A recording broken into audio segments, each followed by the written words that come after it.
15 માંડી અને 25 વર્ષની જે ઉંમર છે એ તમારા જિંદગીનો ગોલ્ડન ટાઈમ છે. શું છે? સુવર્ણકાળ છે. 15 થી 25 વર્ષની ઉંમર. 15 થી 25 વર્ષની ઉંમરની વચ્ચે તમે જેટલા નિર્ણય લ્યો છો એ નિર્ણય ઉપર તમારી પાછળની જિંદગી એનો આધાર છે. એ 15 થી 25 વર્ષની વચ્ચે લેવાયેલો નિર્ણય એના ઉપર તમારી પાછળની આખી જિંદગી એના ઉપર પસાર થાય છે.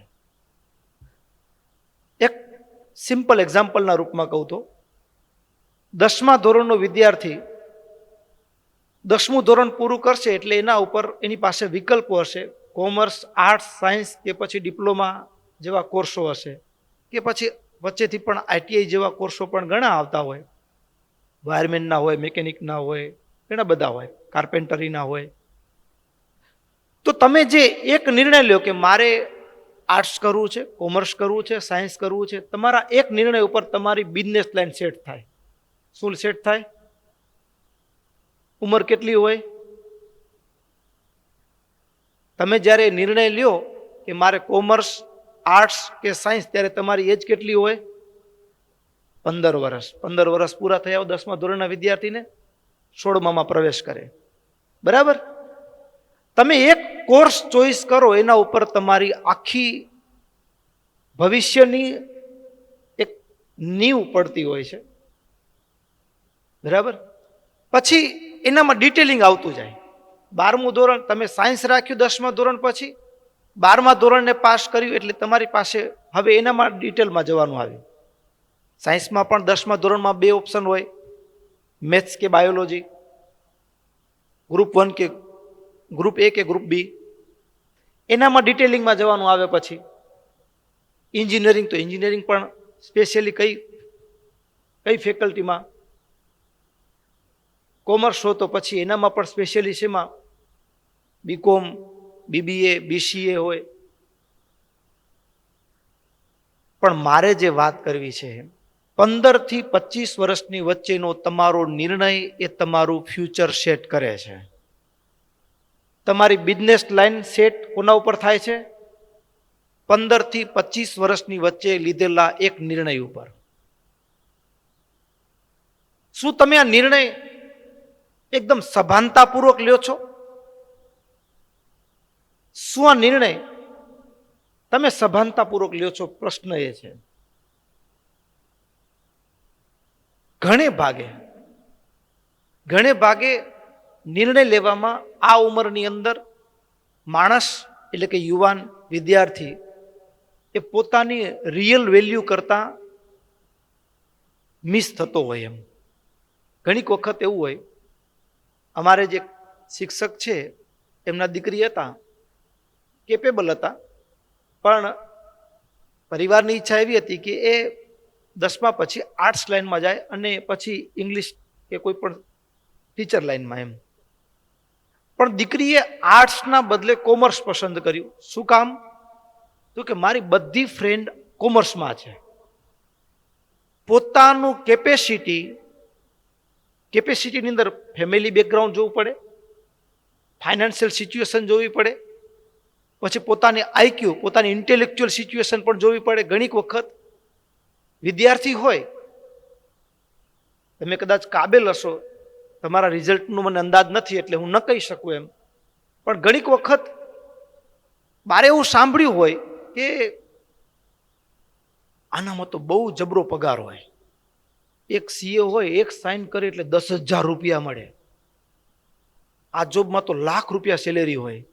એટલે તમને આકાશમાં ઉડવાનું સપનું આવે કે હવે હું પણ એ થઈશ, સીએ થઈશ. પણ સીએ થઈશ એવો વિચાર આવે, પણ સીએ થવાના વિચાર પાછળ 10, 12, 14 કે 16 કલાક સુધી એક આસને બેસીને મહેનત કરવાની મારી ત્રેવડ છે. બરાબર ને? પગાર જોઈને લક્ષ્ય મનમાં એક સ્વપ્ન આવી જાય, વિચાર આવી જાય, પણ એના પાછળ શું મારી કેપેસિટી છે? શું મારી કેપેસિટી છે? એટલે ઘણીક વખત કોર્સની પસંદગી, લક્ષ્ય છે ને, એ માણસ મોટે ભાગે આ ઉંમરમાં ફ્રેન્ડને ફોલો કરે. કોને ફોલો કરે? 5, 7, 8 વર્ષનો બાળક છે એ મા બાપને ફોલો કરે. અમે મંદિરમાં હોઈએ, સાધુ સંતો છીએ એટલે ખાસ એક વાતનું ધ્યાન રાખતા હોઈએ. બાળક એના મા બાપ સાથે દેવ મંદિરમાં આવે ને એટલે એના મા કે બાપ જેમ કરે ને એમ દીકરો કે દીકરી કરે, એને ફોલો કરે. પછી 8-10 વર્ષની ઉંમર થાય ને એટલે પછી દીકરો કે દીકરી મા બાપને ફોલો ન કરે, પછી એ ફ્રેન્ડને ફોલો કરે. કદાચ મા બાપ એમ કહે કે તારે રમવા નથી જવાનું અને મિત્ર બોલાવવા આવ્યો, ચાલને રમવા, એટલે મા બાપની પણ અવહેલના કરીને રમવા માટે જશે. કોનું વધારે એ આદર કરે છે, માને છે? ફ્રેન્ડને ફોલો કરે. 8-10 વર્ષની ઉંમર સુધી બાળક એ મા બાપને ફોલો કરે, પછી છે એ ફ્રેન્ડને ફોલો કરે. અને એ એજની અંદર તમે નિર્ણય લ્યો છો. એટલે કે ફ્રેન્ડ ફોલોઈંગની એજમાં તમારે નિર્ણય તમારા ફ્યુચરનો લેવાનો હોય. એટલે મોટા ભાગે કોર્સની પસંદગીમાં એ બિઝનેસમેન તો હું બિઝનેસમેન, એ એકાઉન્ટન્ટ તો હું એકાઉન્ટન્ટ, એ ટીચર તો હું ટીચર. કોર્સની પસંદગી કેમ કરવાની?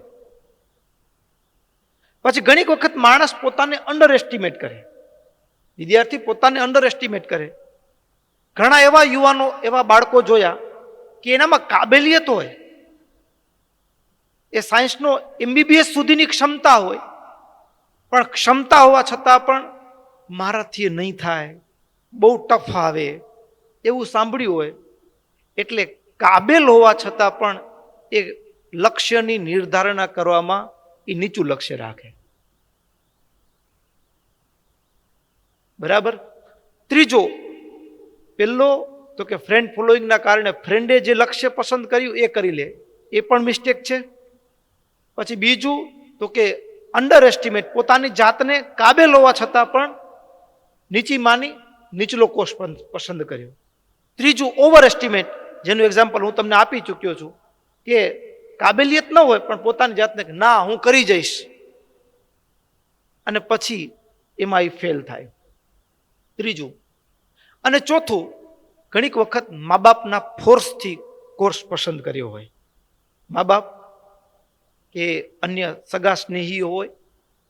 અત્યારે કદાચ તમને ખ્યાલ હશે કે નહીં, મને ખબર નથી, એન્જિનિયરિંગમાં ભારતની ટોપ જે કહેવાય IIT, બરાબર.